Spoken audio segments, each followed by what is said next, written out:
Hi, welcome back to my channel. I feel like every year around this time of year, end of May or early June, somewhere like that, I get really into Christmas music again. I have no idea why. I don't think it's that I want it to be Christmas time again. I think that I just get really horny for Mrs. Claus. Wait a second. This isn't my chair. Oh, chair! Shout out to Jonathan Groff, Lost in the Woods, Frozen 2 soundtrack, let's get it. On the first part of the journey, I was looking for my chair. I headed one way and then I turned back because my chair wasn't over there. The first thing I did was I wandered around, and I'd say that's about all I did. There were leaves in the trees and leaves on the ground because that's just where leaves live. I've been through the forest with no chair to my name, having no one but myself to blame. In the forest, no two chairs are the same. Mostly just because there really aren't a whole lot of chairs. Do you know where the chair is? La la la la la la la la la la. I didn't think so. La la la la la la la la la la la. What I've done here is taken the song by America, Horse with No Name, and replaced the horse lyrically with the word chair, because I'm on a journey for my chair. That's the video you're watching, is me searching, going, okay, is my chair over here, is it over there? I don't know. Chairs and horses aren't super similar. They both have 4 legs, and you put your butt on them. And in my case, my chair makes noise, so I feel very lucky that I have a chair that has 3 similarities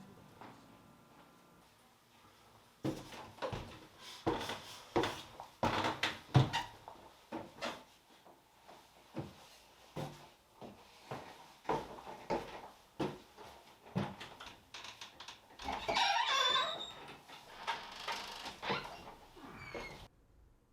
Oh, there you are.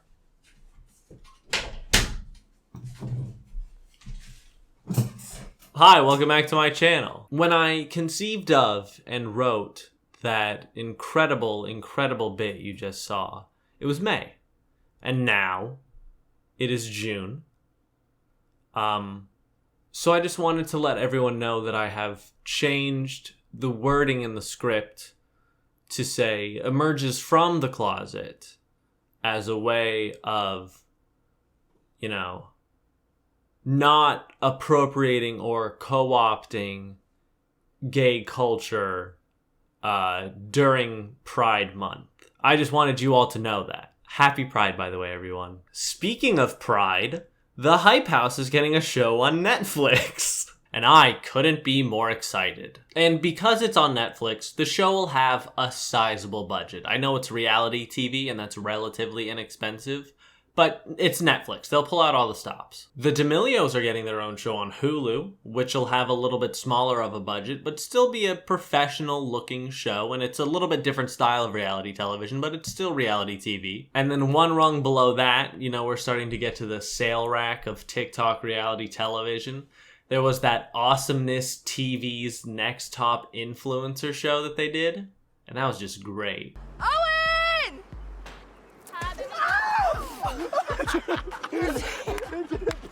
Did you really just throw the balloon at Valeria's head and think it was gonna pop?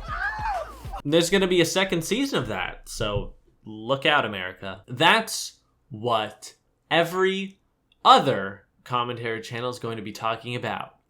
But not me, baby. I'm scraping the bottom of the barrel. We're talking about the Go House. The Go House is essentially like microdosing reality television. The budget, non-existent. It went to buying the aforementioned Go House, and that's about it. Everything is sponsored in order to try and help pay for the house and the 1 or 2 cameras they have and all the sushi they keep feeding these children. A good bit of the show is just footage from Ring cameras, you know, the doorbell. And it's really subtle when it changes to one of those Ring cameras, but if you look closely, I think you can spot it. And the show isn't narrated by like a comedian or someone who's acting as like a host or a human. No, it's narrated by an apathetic text-to-speech app.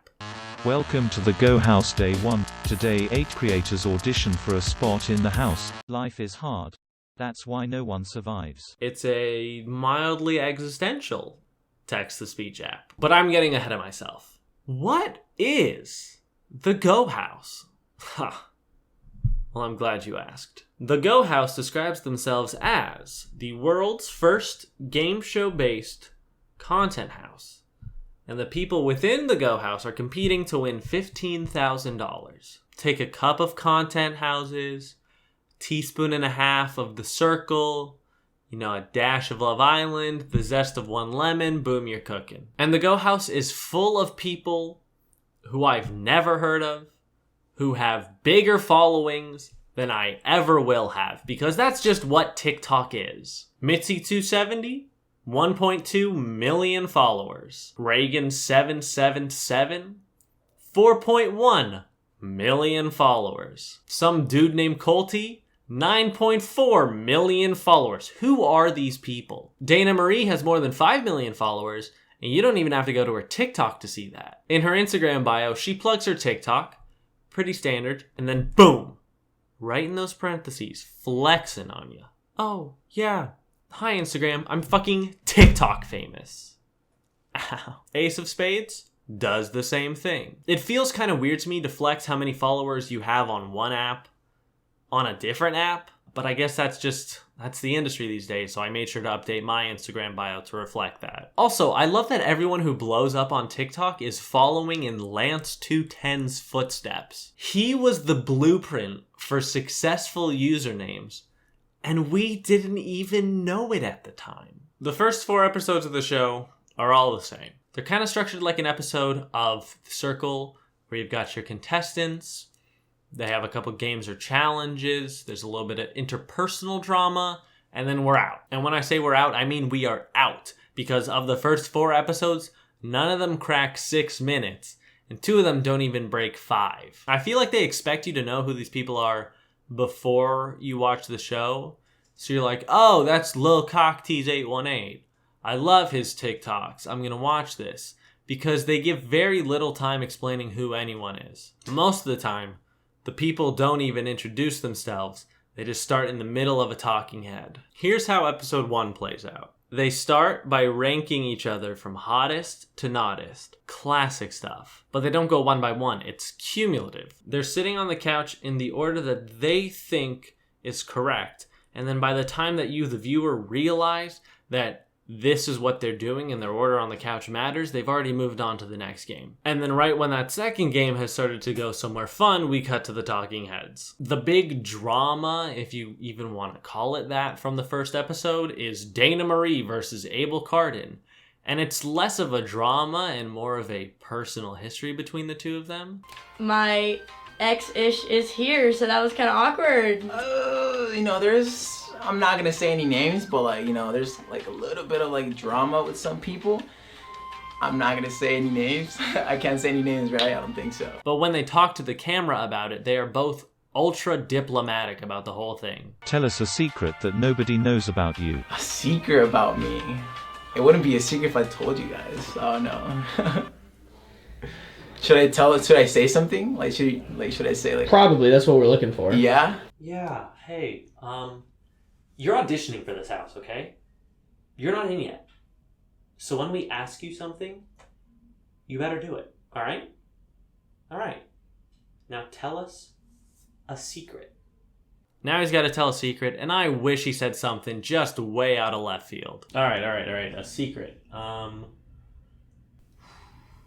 I know. When I was in high school, I cut off a kid's toe, and I've regretted it every single day since. Cut off a kid's toe? Look, it seemed like it was a good idea at the time. A good idea? I was in debt, I needed a toe, and the kid was on crutches. It's not like he's gonna need it in the future. Did you realize that being on crutches it's not like a permanent medical condition? Really? Yeah, you get off crutches. The more you know, I guess. But his actual answer to the prompt is just as good as mine. People think I'm an asshole for some reason, but once you get to know me, I'm pretty sweet. Hey, that's not a secret unless you're secretly a good person by acting like an asshole all the time. People just don't understand me. I'm such a good guy. Why are you here in the Go House? Like content house, food, people, drinks, mochi balls on top, fucking scooters that shoot Nerf guns. Like, say less, I'll be there. I think this dude wants to fuck the Nerf gun scooter. And not to nitpick, but the description says, in day 1 of auditions, we meet 8 creators who are battling it out to be part of the game show, and we only meet 7. They also film all the talking heads in the bathroom.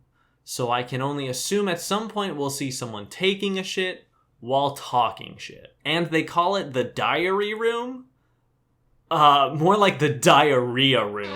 And the other 3 of the first 4 episodes are all like this. Episode 5, we begin the actual competition and are introduced to the people who are actually going to be on the show. The first 4 episodes are all just auditions for who's going to be in the house. It isn't even the official cast list. There's only going to be 12 people on the show, but we're stuck pussyfooting around with 32 of them. I have no idea why they didn't just start with episode 5. We've got Ace of Spades, and he stumbles on a chair. Follow me, I just should go over that chair. And they couldn't possibly go back and do another take. That's preposterous. You shoot everything one time, and then you condense it as much as possible. We've got Colty, who's got a pretty interesting nickname. Known as the Devil Child. I'm always pulling pranks on my friends, my family. Yeah. The other day, I decided to prank my friends by hiding in the drawer above the fridge. After I stubbed my toe and cursed a couple dozen times, I was ready to get up inside with some silly string.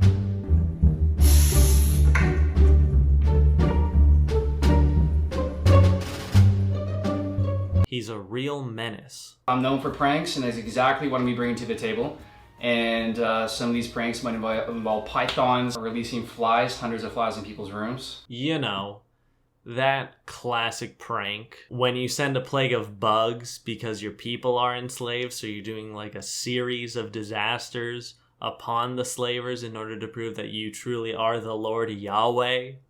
Classic. We've got Reagan777, who's bringing a little something special. Authenticity. I think I can bring just genuine personality, character, and lots of love for everybody. Yeah, I'm sure you'll bring authenticity to this entirely fabricated experience. There's Kylie Ba, who loves her pizza rolls. Like, something that's just been on my mind has been to use this grill over here to cook up some pizza rolls. There's Mitzi, who's from Ohio, and only good people are from Ohio, like Jeffrey Dahmer, and Charles Manson, and Jake Paul. There's Isabel, who isn't there for the money. It's not about the money. It's the experience, I think. Like, you're living in a mansion for free for 8 weeks, and there's gonna be a chef. I don't have to cook. Or rather, it's not about the money that she could win. It's about the money she won't have to spend for the next 2 months while she's in the house. And that's just good economics. We've got Jacob, who goes by Couch Daddy, and I really like it when I say Couch Daddy. I like it even more when the apathetic robot says it. Congratulations, Couch Daddy, you've made it into the Go House. He gives some very valuable insights into the house. Got the dining room. I'm sure we'll all be eating here. I love movies. I love girls. So I plan on watching some movies with some girls in here. We got Champagne Mike. We got Dana. There's the kid Smitty. There's Alex. They're there. And there's Abel, who's already getting into drama. As you guys probably know, my ex is staying in this house, which I honestly don't have any issue with that because I don't have any issues with her. The part that I don't understand is, usually when you have an issue with someone, you go and talk to them, you confront the issue, you communicate it, and you move on, you move forward. That's not the situation here. She's been talking to literally everyone about her perspective or side of the story, even though it happened literally a year ago. All right, look, I was cool with living in a mansion with my ex, but she wants to talk to people and give people her perspective? That's over the line. They do the first challenge, which is jump rope, before everyone's even introduced. And they put who's coming in each episode in the title, so it's not like we don't know these people are showing up. The jumping rope does bring about my favorite line in the whole show. But I mean, cardio's not my thing. I've been vaping a lot too, so that's definitely not gonna help me out. I can try as hard as I want. I will never write anything funnier than that in my life. The final people come into the house, so we can finally get on with the actual show. No more intros, no more rules. It's go time. Hold on. We're adding one more person. So it was the original 32 from those first episodes, and now it's narrowed down to 12. Now we're back up to 13. That'll be a great number. I'm sure they won't do any couple or group challenges and have the teams be uneven. Just super disappointed. I'm gonna watch the footage. I'm gonna sit down and I'm gonna try and get better from the footage and see what I can do better next time, because that was probably the worst performance of all time. Based on that clip, what do you think the next activity they did was? Maybe they played a game, or it was a sport, or he played Raid Shadow Legends and went up against the Legend 27? No. It was a blind date. It was probably the worst performance I've ever had with a girl in my entire life, and it's really disappointing because I came into this thinking like I was the coochie man. Yeah, I bet you did. Then they talk about the Dana and Abel drama again, which isn't really even drama. They just put two people who broke up together in a mansion with a bunch of other horny TikTokers. No one on the production side of things was like, I really hope that these two can come together and move past obviously a difficult situation for the both of them and really just come out on the other side as better people. No, they were frothing at the mouth, knowing that if nothing else interesting happened on a day, they could come back to these two as reliable content. I get it, right? Like, I knew this shit was gonna happen when we came here, and you guys did too. That's why you guys put so many 19-year-olds in the same household, because you knew this shit was gonna happen. But all of a sudden, it was like, I was like, after a week, it hasn't even been a week. I was like, what the fuck is going on here? I genuinely don't know how to feel about this guy, because he does make some good points sometimes. I don't do fake ass TikTok bullshit, and sue me, but I'm right. So if people have shit on me and they want to get this fucking game rolling, this is what I do for a fucking living.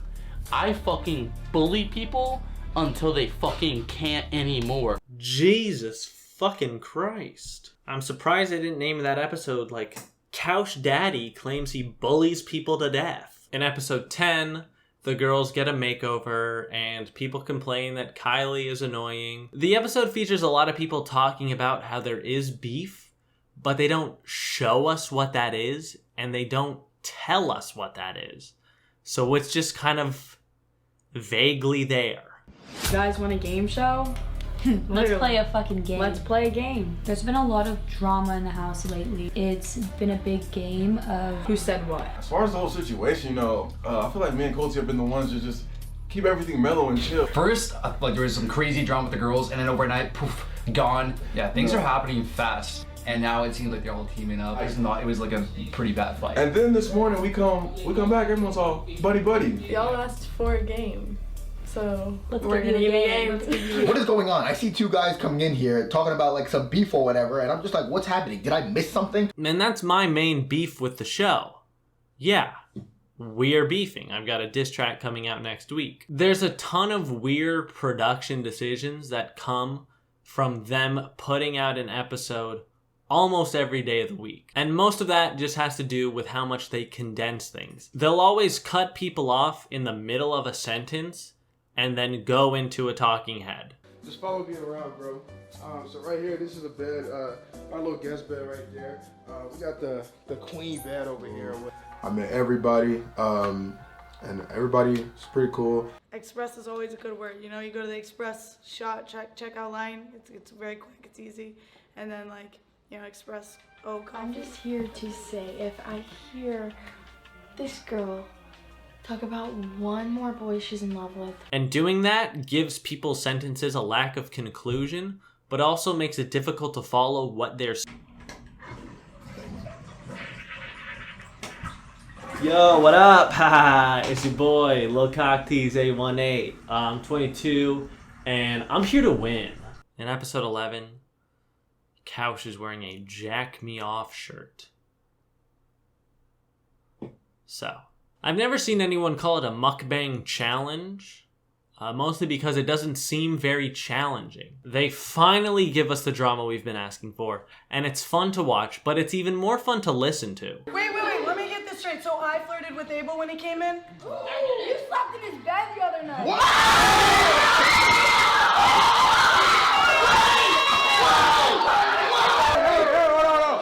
On my defense, I didn't do anything. Ah, yeah. I bet you didn't do anything, and that's why when it was revealed that you had slept with someone, like literally slept, not like the implicate, like literally just slept with someone, you flexed your muscles and went, I stay winning! You didn't do anything. You stay winning, though. Wait. Let me clear some shit out. First day, we were not flirting. We were talking. People talk. So true. You gave her flowers. Okay, it was a prank. What a mean thing to say to someone. If it's a prank, what's the joke? That you could possibly find someone else attractive? That's not a prank. That's just mean. Come on now. Only Colty can do pranks. Show me a good one. Time to pull a prank on one of my homies. So when the right moment happens, we're gonna be switching this girl's hand with mine and see how long it takes for him to notice. Alright, it's time to switch hands, let's see what he does. The question is, how long is it gonna take him to notice? This has got to be one of the most awkward things I have ever filmed. I don't know why I asked. And now they bring even more people into the house. What is happening? How are we 4 episodes into the actual competition? And there are 3 more people than there were at the start. They all do crazy, wacky dares, and all of them were essentially, I dare you to take your shirt off. And after like 3 dares of that, I was done. I was ready to move on. Episode 13 is titled, The First Creator to be Evicted is... ... So now we're getting our first eviction from the house. We're finally making the number of the people in the house lower instead of higher. What's going on? I'm a professional pogo sticker, and my name is Danger Russ, and this is because I'm Danger Us. Oh, but I guess we can get to this more pressing matter first. And the person who's the worst at pogo sticking is going home. I'm kidding. Can you imagine if they did that? That'd be ridiculous. But now the pogoing is over. So they had a witch come over and read their palms. And then everybody voted on who they want to kick out of the house. And the bottom 3 were given to the fans to vote for who we wanted to see go home. So no eviction this episode. We're still up from 12. Episode 14 is a whole lot of filler, which is exactly what you want to see when you know a big change is coming. They do a challenge where whoever sweats the most wins. I have no idea how they determined the winner, other than just kind of looking at them and going, gross, you guys win. And then they do a spelling bee where the winner gains immunity for the week. So you'd think, oh, they're just going to have the bottom 3 compete because those are the only people at risk of going home. Nope. Everyone's in the competition, even the people who we already know are safe. Misspell? That's ironic. M-I-S-P-E-L-L. Oh! You can't misspell during a spelling bee? Okay, now this episode is called Who Will Be Evicted from the Go House. So surely we're gonna find out who gets evicted now, right? No. Well, what do they do this episode? I'm glad you asked. They just kind of sit around in robes and eat sushi. Oh, and they watch the Bee Movie, and nobody brings it up. No one mentions it at all. All right, episode 16. They better announce who's going home now, or I'll be upset. If they don't do this episode, I'll go, ah! So they better do it. They do another sweat-based challenge, and this one is to reveal a hidden message on a shirt.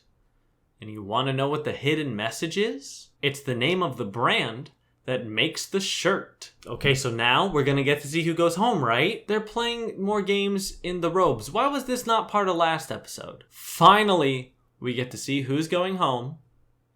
And it's actually 2 people because they're friends, and after one of them found out they were leaving, the other one was like, yeah, we'll get an apartment together. It'll be fine. Me and Alex are leaving, both of us. We already got our place tomorrow. We were already planning on being out. Make sure to subscribe. This is only the beginning. You know, I think I'm good. I can't say that I'll continue to watch this, mostly because it isn't trashy fun the way most reality TV is. The challenges don't mean anything. Things just seem to happen at random, both the important stuff and the unimportant stuff. It just doesn't seem like they had too much of an idea what they were doing. And so much of the interesting stuff we only get to see if it happened in front of a doorbell. The go house? More like the I don't know house. Because I don't know if I'm going to keep watching it. I probably won't. I should have said the no house. That'd be way better. Thank you so much for watching. I hope you enjoyed this video. If you did, if you wouldn't mind leaving a like or subscribing. I get to say thanks for a subscriber milestone. That's fucking wild. Thank you for 100 subscribers. I really do appreciate it. Here's to 100 more. Why not? Why not? 100 more by the end of the year? I can do it. Again, thank you so much for watching. I really do appreciate it. And hopefully I'll see you in the next one. Bye-bye.